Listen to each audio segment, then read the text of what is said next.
Hello, everybody, and welcome to this episode of Trade the Chain. It is January 28th, and we thank you for coming to join us and watch. Ryan is currently off today traveling. I'm probably to another exotic place or locale. We have no idea. But I'm here with my co-hosts CJ and Monty, crypto analysts over at marketrebellion.com. And today's going to be a cool episode because it's a little bit traditional, a little bit crypto, but we're definitely going to hit the Bitcoin. We're also going to hit Doge because Doge is up and it's up big.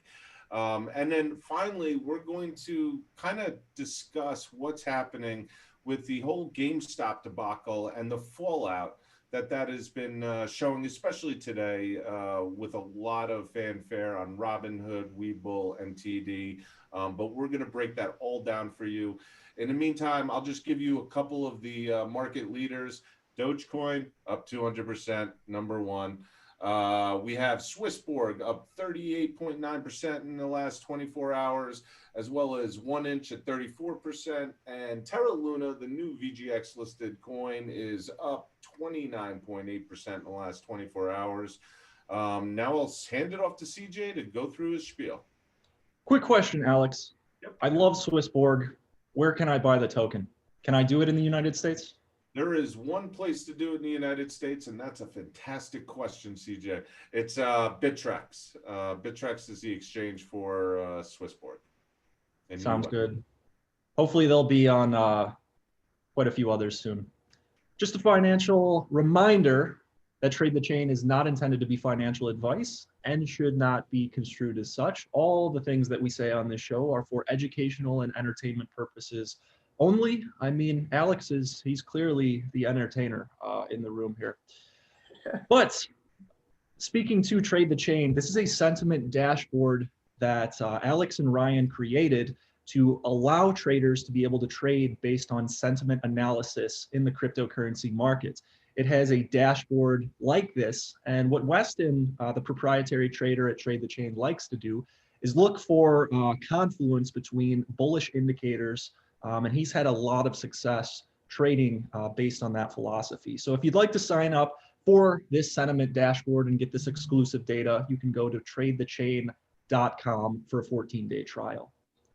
And then moving to Market Rebellion Crypto, this is Monty and I's community where we give you guys trade insights as well as our ideas on our macro portfolio allocations. We also have a pro charting platform, a beginner to advanced crypto trading education curriculum. If you're new to TA and you want to learn, we're going to be dropping a thorough course at the end of the month.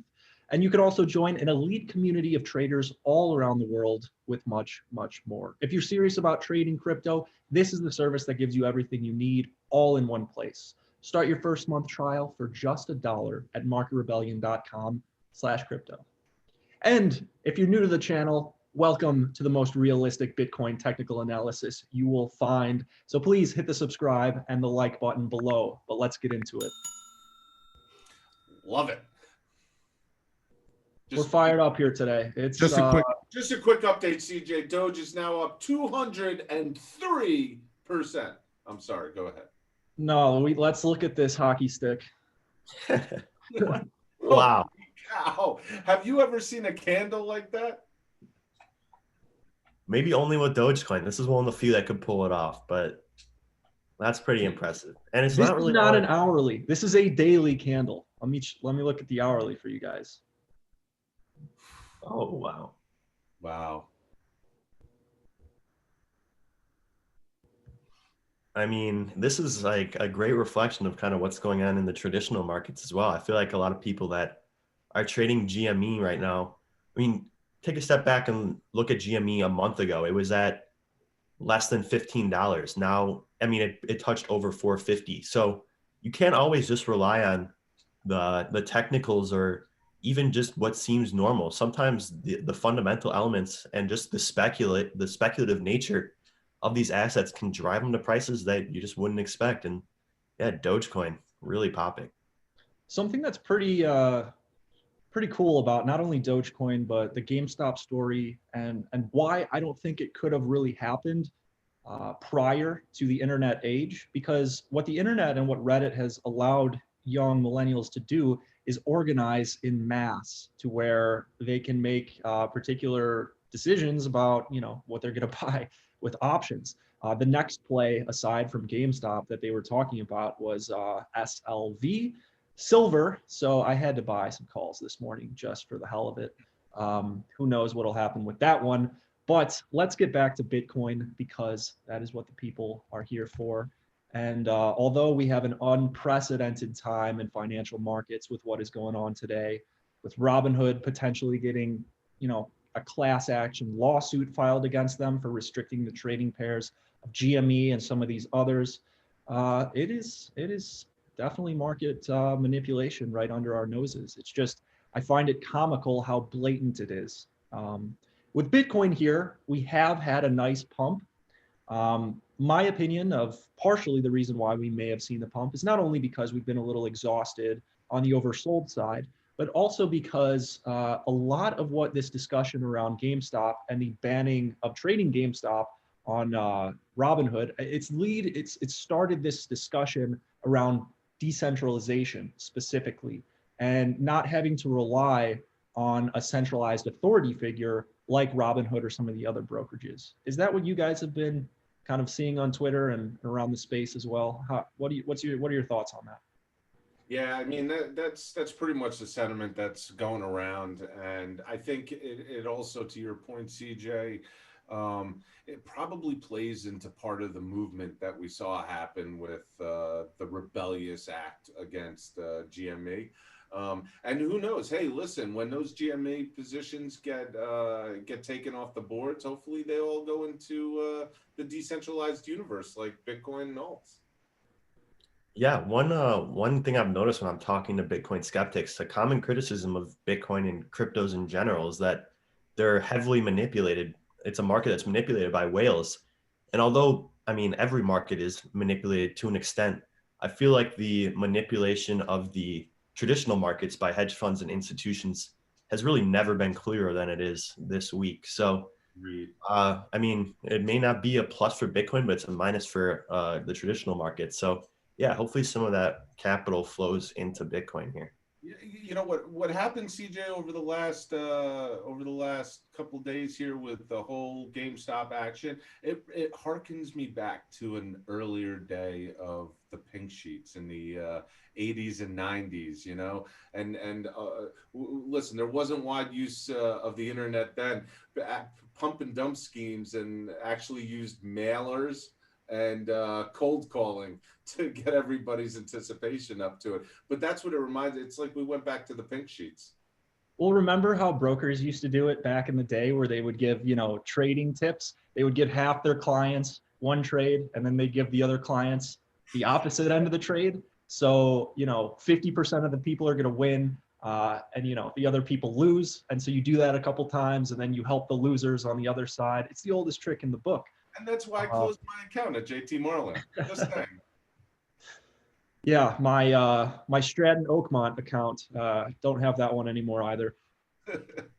But on Bitcoin here, we got the red 9 on the 1 hour, so I'm going to watch out for that in the interim. But overall, not much has changed on the daily setup. I will get to the puts that I have on Riot, because they are taking a little bit of heat today with the bullish price action in Bitcoin.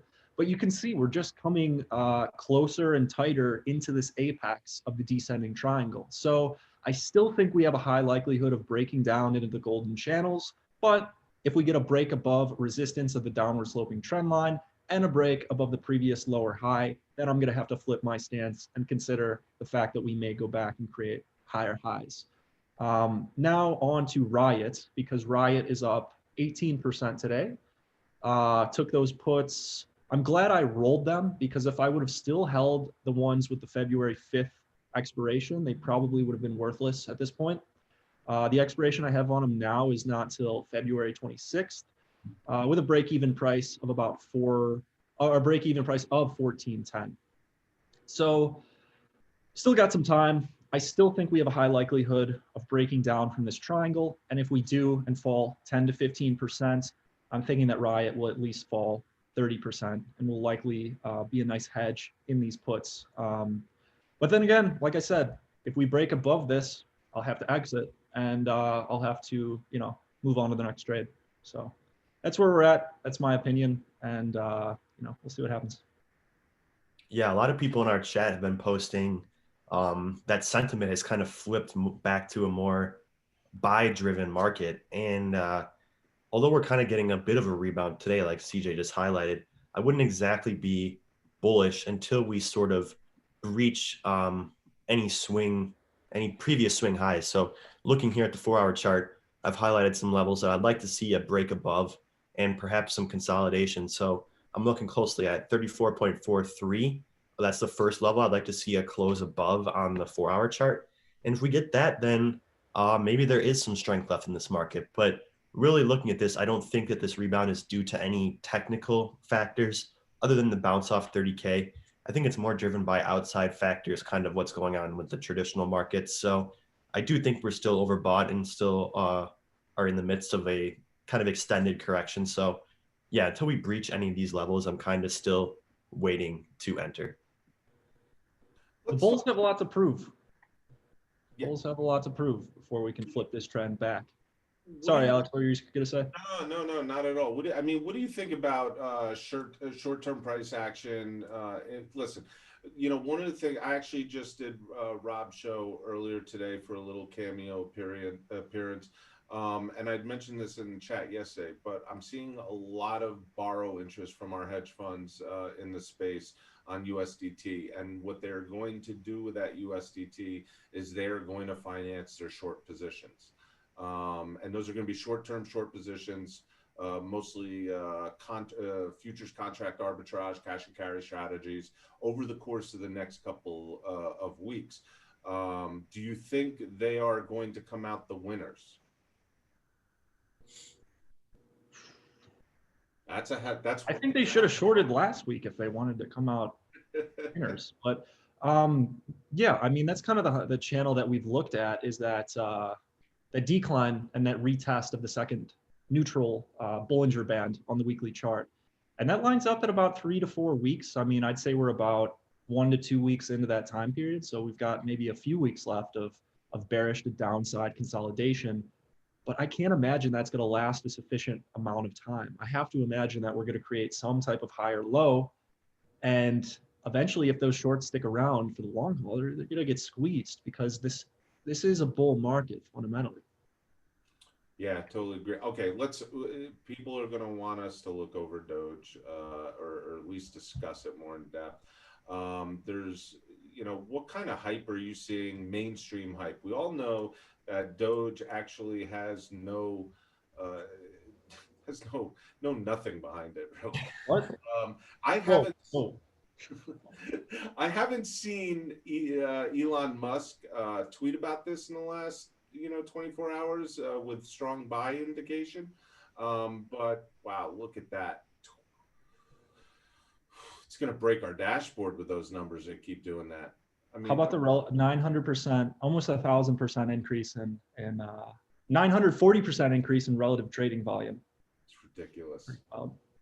It's pretty I feel like this sums it up perfectly. Like the tweet volume with Doge pretty much matches the trade volume, because really the only thing, like you said, Alex, there's nothing behind this other than a very strong community that kind of just trades this bullishly. So yeah, it's pretty impressive to see the run that Dogecoin's been on. I don't think Elon's tweeted anything about it. Let's go to the Musk oscillator.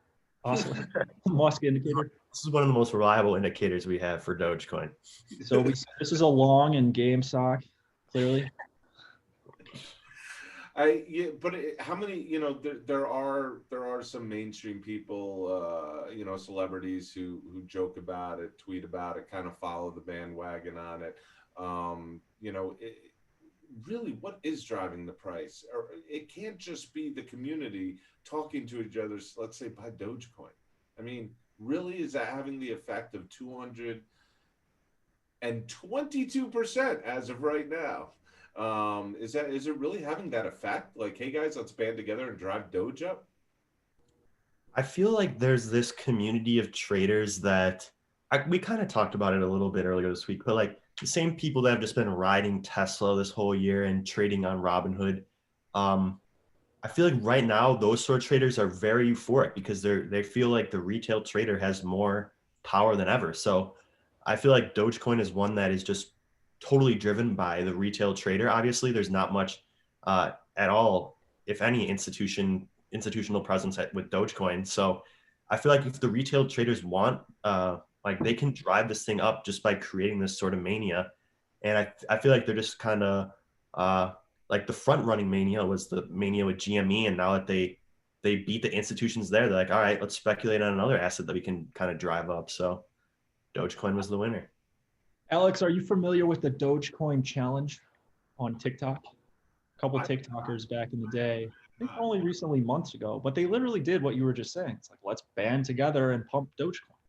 And laughably enough, we've seen that. So what I'm considering from an investment perspective in Doge is next time it goes down 80%, just put a little bit in there for, so you can have you be around for those interim pumps. So I think I might put a little bit in there, but nothing significant.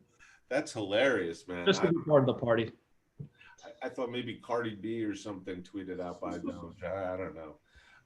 Let's get over to the real assets that are being affected like this. GameStop, obviously, we all know what's going on there or what has happened there. But now there's some fallout that's happening, including platforms that have now halted, delisted the stock from trading, such as Robinhood, I believe Webull, I believe TD as well. But there's also now legal action that's been taken, I think, against Robinhood. A class action has been formed or filed. And I'm pretty sure, I mean, my opinion is there's going to be some people who will be receiving phone calls in the near future. But guys, let's discuss this. What are your thoughts? I mean, this is what a crazy historic week for the market here. I mean, just it's pretty shocking that Robinhood is able to do this. And I think it really speaks to the power of the institutions over this market. This is a pretty staggering statistic from Motherboard. More than half of all users on Robinhood own at least some GameStop stock. That is, there's roughly 15 million users on Robinhood, and now half of those users can no longer trade their positions in GameStop. I mean, that's like trying to enter a fight with your hands tied behind your back. The deck is stacked against them, and it's really disappointing. But it makes sense if you really think about it. I mean, Citadel, they're a massive hedge fund that owns Melvin Capital Management. Melvin Capital Management has a massive short position in GameStop, and we talked about it yesterday. Robinhood makes a lot of money selling their order flows to massive hedge funds and institutions like Citadel, and they don't want to lose that revenue stream. So they're kind of bent over the barrel here and forced to abide by what the institutions want to do. And right now it's in the institution's best interest to halt trading because the retail market is just running away like a train right now. So the institutions are kind of panicking, and as a result, Robinhood, TD, Webull all have halted trading of GameStop, AMC, Nokia, and some other tickers. Yeah, it's interesting because you could still sell it, right? Of course, Yeah. That's good for the short sellers. It's funny, there was always a concept of creating a crypto app with no sell button, just a buy button. It's not a bad idea. But yeah, I mean, Citadel makes likely billions of dollars off of the retail flow from Robinhood. And I'm imagining the conversation between Vlad, the CEO of Robinhood, and Ken Griffin, the CEO of Citadel. And yeah, I mean, they clearly are owned by Citadel now. If they're willing to bend that knee and literally screw over their customers and ruin the reputation of their name. And it's so ironic that they're called Robinhood, but they don't care about the common folk. But I mean, it's almost a catch-22 circle. Citadel, they sell to Citadel. They need Citadel for the execution of those orders. Okay. Citadel's asset management group has a short position in the stock that, I don't get it. I mean, it doesn't seem to be like there's any winners right now with this cycle. because both sides seem to be interconnected. You know, the Citadel Robinhood seems to be a really good portrayal of that. Now, with what are your thoughts on with this class action suit that is either formed or filed? What are your thoughts on that, and how much legality, or just from a personal opinion, where should players like Robinhood and Webull stand with that? They are letting people sell. They're letting people to get out. They're just not letting people buy. Do they have a responsibility to not pull down or stop trading on that stuff? Yeah, I think they do. I mean, they're more than happy to take these people's money um, when the institutions are. I mean, like CJ said, the institutions are more than happy to kind of just let this let this play out with it completely halted, because you can't buy it and they all have short positions. So really, I feel like Robinhood is just kind of, like CJ said, screwing over their customer and bowing down to the institutions. And it is unfortunate because, like you said, Alex, it feels like everyone's losing here. Like you can, with Citadel, you can kind of shear a sheep as many times as you want, but you can only slaughter it once. And they've been harvesting this data for years and using it to just crush the retail market. But it feels like now they've kind of finally taken it too far. And I feel like they may kind of lose that order flow. So the dynamic of the market may be changing here. And this could really have some significant implications moving forward.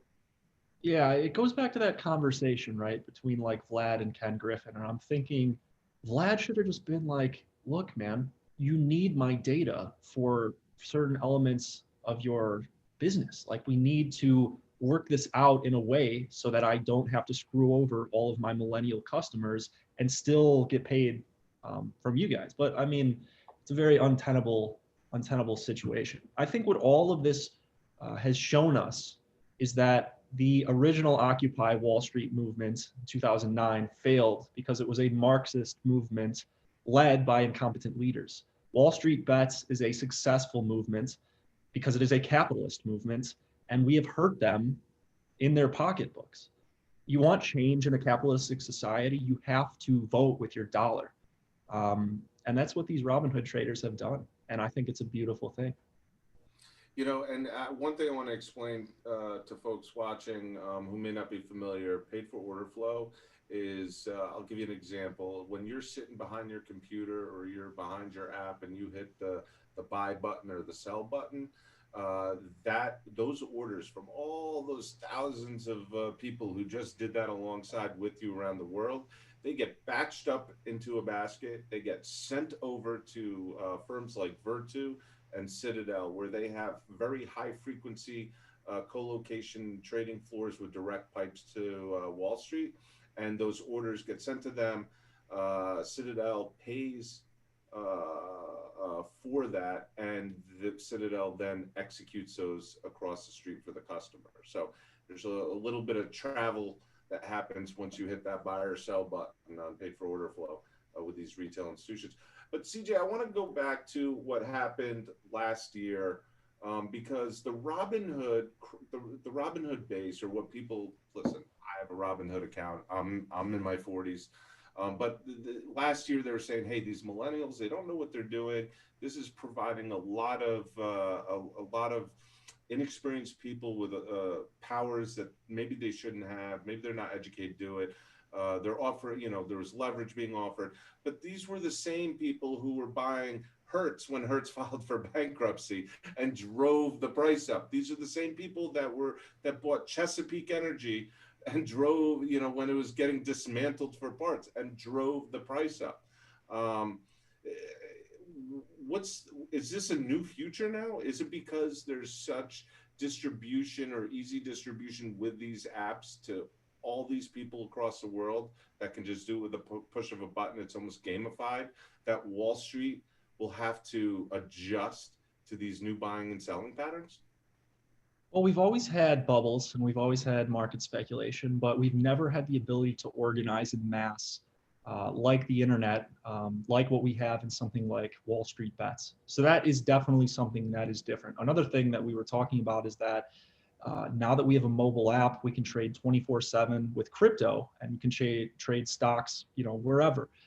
It's ultimately breaking down those barriers. But if somebody wants to trade $100 or $200 and buy a couple options contracts, just as if they were, speculating on a game or buying lottery tickets, what's the difference? Market is pushed by market participants, not necessarily the efficient market theory. Okay. All right. Well, folks, that's going to do it for us today. I hope we piled enough in to fill you up. Blake Monty had mentioned in the beginning of the episode, it's been quite the week. It's been historic. A lot of stuff going on. A little update on Doge, up 225% right now as we close out. It just doesn't stop. You can buy Doge on Robinhood, but you can't buy AMC or all those others. Just think about that. That's a good Think point. about that. We'll leave you with that thought. So, folks, everybody, hang on to your handlebars, watch those honey holes, which wasn't brought up today. I was surprised. And we will see you for tomorrow's episode. We still have to pick out the meme winner from the VGX episodes that we dropped on Monday and Tuesday, and we will do that maybe in a short clip today or first thing tomorrow, but we will get that to you as soon as possible. And then also, I'm just going to start off by saying this. If you aren't subscribed to the channel, it would be in your best interest to subscribe to the channel, because I will hint at you should be watching next week. So I'm going to say there'll be maybe a little more between now and then, but you're going to be wanting to watch next week. All right, folks, take it easy. Thank you for watching us.